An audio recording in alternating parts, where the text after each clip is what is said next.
నంద్యాల జిల్లా పాణ్యంలో జనసేన పార్టీ కార్యాలయాన్ని ఉమ్మడి జిల్లాల కోఆర్డినేటర్ చింత సురేష్ బాబు ప్రారంభించారు. డిప్యూటీ సీఎం పవన్ కళ్యాణ్ చొరవతో గిరిజన ప్రాంతాలకు రోడ్లు వేయడం జరిగిందని సురేష్ బాబు అన్నారు. రాబోయే కౌన్సిల్, సర్పంచ్ ఎన్నికల్లో కూటమి ప్రభుత్వాన్ని గెలిపించాలని ఆయన కోరారు. ఈ కార్యక్రమంలో నంద్యాల జనసేన సమన్వయకర్త పిడతల సుధాకర్, రాష్ట్ర Valmiki welfare development corporation director Manjunath, రాష్ట్ర Shalivahana Kummari corporation director Subbaiah, Nandyal market yard director Pabbathi Ravi పాల్గొన్నారు.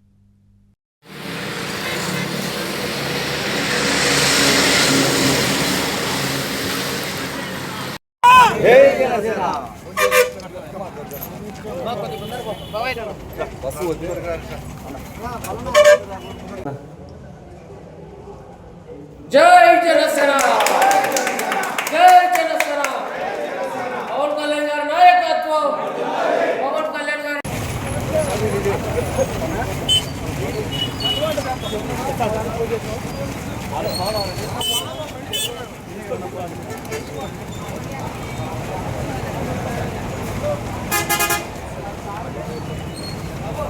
వేల మంది పంచాయతీరాజ్ ఉద్యోగస్తులకు స్వాతంత్రం వచ్చినప్పటి నుంచి పంచాయతీరాజ్ శాఖలో పనిచేస్తూ ఎటువంటి ప్రమోషన్స్ లేకుండా ఎక్కడైతే వాళ్ళు జాయిన్ అయినారో అదే పొజిషన్లో వాళ్ళు రిటైర్డ్ అవుతున్న ఆ సమయంలో ఒకేసారి 10,000 మందికి పదోన్నతి కల్పించి చరిత్ర సృష్టించిన పవన్ కళ్యాణ్ గారు ఈ రాష్ట్రంలో మొదటి స్థానంలో తన మంత్రి పదవిని నిర్వహిస్తూ అత్యధిక మార్పులు పొందుతూ ఏదైతే సమస్య ఆయన దృష్టికి వస్తుందో దాన్ని క్షణాల్లో కూడా ఆయన నెరవేరుస్తూ ఈరోజు ఏదైతే డోలీలో ఉన్నటువంటి గిరిజన ప్రాంతాలకు రోడ్లను, అలాగే వెలుగు చూడని ప్రాంతాలకు కరెంటునిస్తూ మన దేశంలోనే అత్యంత గొప్ప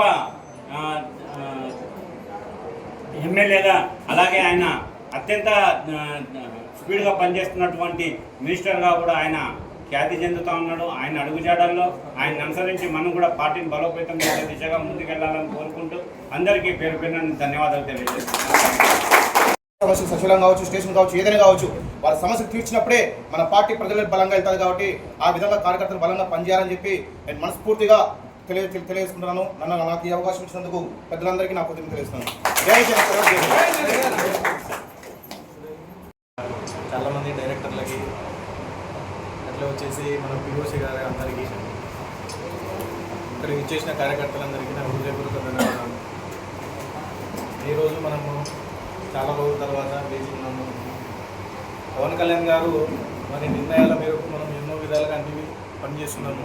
ప్రతి కార్యకర్తకు కూడా అండగా ఉన్నటువంటి మన పార్టీ జనసేన పార్టీ ఈరోజు మన నూతనంగా నిర్మించుకున్న పార్టీ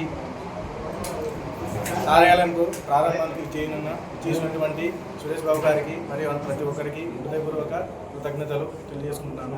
అలాగనే మనం మిత్రులు చాలామంది ఈరోజు ఇంకా రాలేదు, ప్రతి ఒక్కరు కూడా వస్తున్నారు. కాబట్టి మనమందరం కూడా ఈరోజు చాలా హృదయపూర్వకంగా మన పార్టీ ఆఫీస్ను చేసినాము. కాబట్టి ఇక్కడ ఉన్నటువంటి వేదిక ఉన్నందుకు నమస్కారం.